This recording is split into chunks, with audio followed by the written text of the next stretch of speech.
Okay, so here's my update. I just used the cherry picker. So I had to take the subframe off and I had to go in from the bottom and bring it up.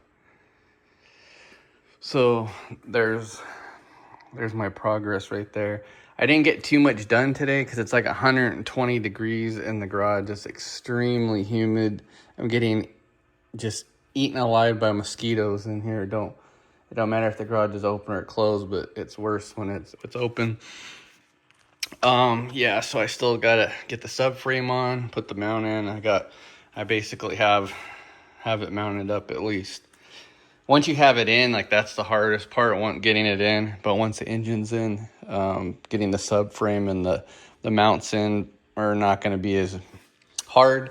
What took me a long time is I had to go back here and I had to wrap inside. Why is this video yellow? Okay. Yeah, so I had to go in and wrap the coolant lines on there for the turbo. I had to do all that. I had to do other things to make sure everything fit. So some of the progress is getting done. Hopefully I have the subframe on and mounted, because the wiring and all that won't take me that long to do that. But yeah, I just got to do all that. That's just my update.